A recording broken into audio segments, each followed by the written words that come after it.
UPSC के छात्रों के साथ गलत नहीं होगा, याद रखिए। 24 घंटा मॉब लिंचिंग। भाजपा के लोग कितने लोग मारे? भानु मारा गया क्या आपका? नहीं, भानु मारा, सीपी सिंह नहीं मारा। मारा कौन? गरीब, दलित, जो लाचार बेबस हैं, उनका विकास होगा। लेकिन यहाँ इनका विकास नहीं हुआ, यहाँ भाजपा का विकास हुआ है, भाजपा के नेताओं का विकास हुआ है, भाजपा के पदाधिकारियों का विकास हुआ है। ये तो नहीं चलने देंगे। मैं उनको कहूँगा अपने पिताजी को पहले अच्छी तरह से सम्मान दो, तब तुम इरफान सर के बारे में बोलना कुछ।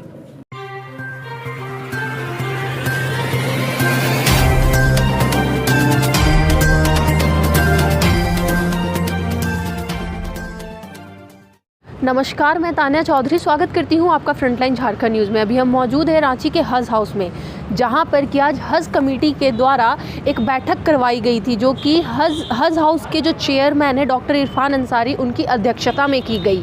तो आइए अभी हम जानते हैं कि इन्होंने क्या क्या बातें की। यहाँ के लोगों ने सपना देखा था अमन चैन का, शांति का, विकास का, लेकिन दुर्भाग्य इस बात का है कि गलत हाथों में सत्ता चली गई।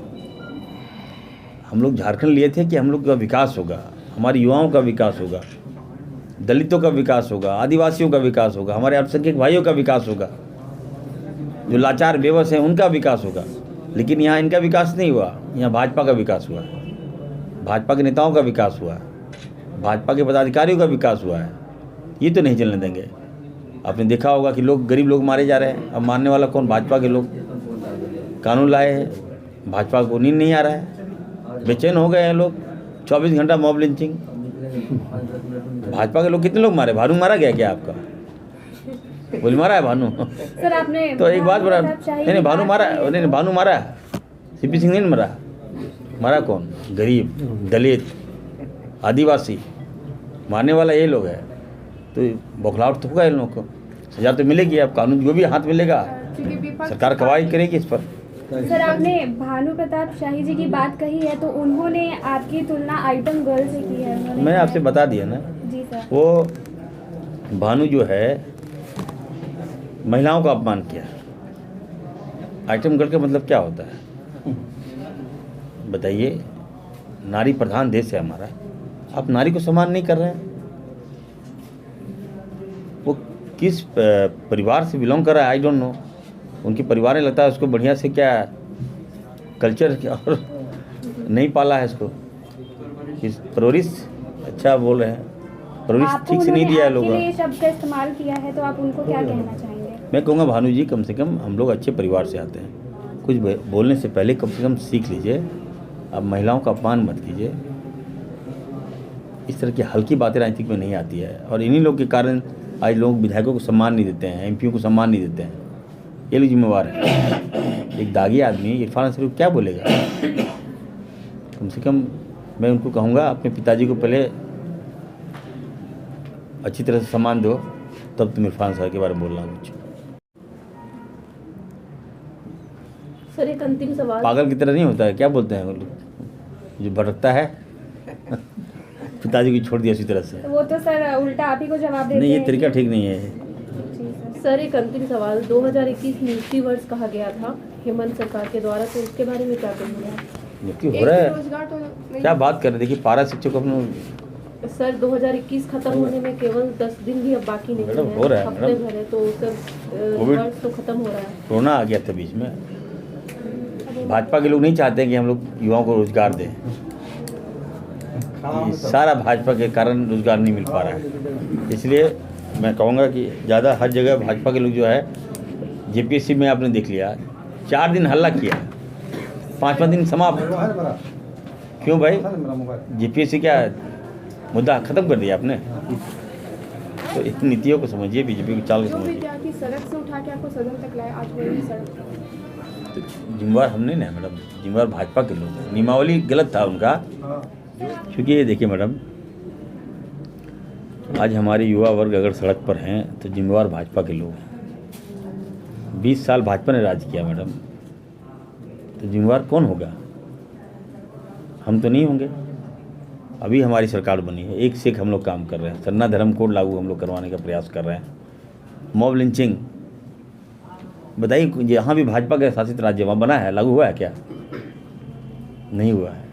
साफ संकेत जान लीजिए, ये लोग भाजपा के लोग ने मॉब लिंचिंग दल बना लिया था, अपना दल बना लिया था, आरएसएस दल बना लिया था, इसको अपना सपोर्टिंग में रखता था, इसको मॉब लिंचिंग दल। मारो आदमी को और अपना नाकामियों को ख़त्म करो और इस मुद्दा को आगे करो।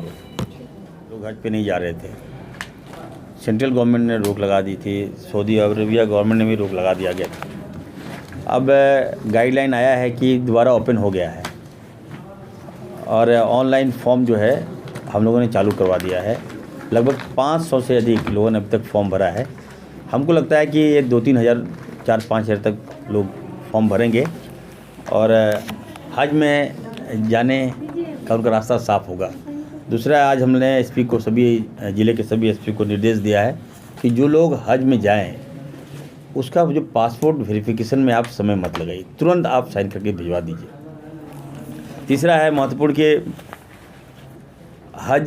जो हज लोग जाएंगे वहाँ, तो उनके लिए ट्रेनर लोग की व्यवस्था करनी थी। तो आज इंटरव्यू हुआ है, हमारे जो मेंबर है, मैंने उनको कह दिया था कि जो अच्छा ट्रेनिंग लोग को आप लोग चयन करें, तो 10 लोगों का चयन हुआ है। 9 और 10 तारीख को मुंबई में बैठक है, वहाँ पे ट्रेनिंग दी जाएगी, कैसे हम हज यात्री को भेजें, नहीं भेजें, क्या दिशा है, नहीं दिशा है, क्या गाइडलाइन है, उस पर चर्चाएँ होगी। तो उनका चयन कर लिया गया है और नाम आप लोग को हम अभी बता देंगे। तो चौथा सबसे महत्वपूर्ण मुद्दा ये है कि हज हाउस के जो पूरी जो व्यवस्था है उसको सरकार ने अब तक मान्यता नहीं दिया है। बिल्डिंग बना देने से थोड़ी होता है, कैसे चलेगा?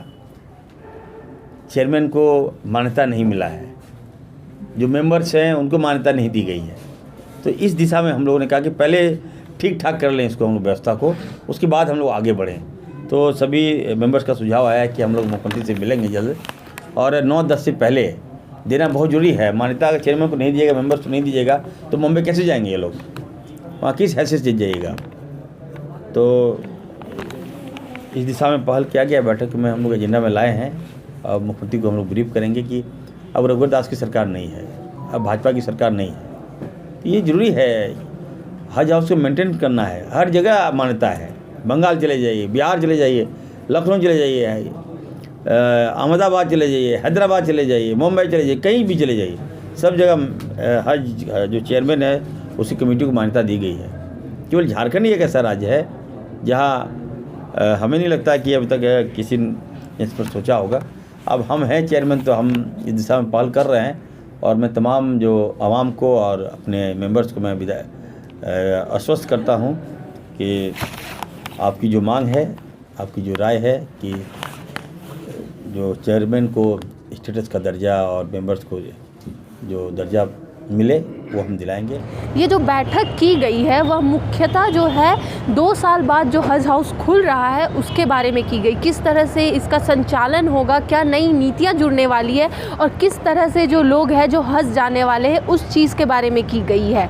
साथ ही साथ बैठक के दौरान जब उनसे जेपीएससी के मुद्दे के बारे में पूछा गया तो उन्होंने खुली चुनौती दी है कि डॉक्टर इरफान अंसारी जब तक है तब तक जेपीएससी के साथ कुछ गलत नहीं हो सकता है, वह जेपीएससी के साथ खड़ी है।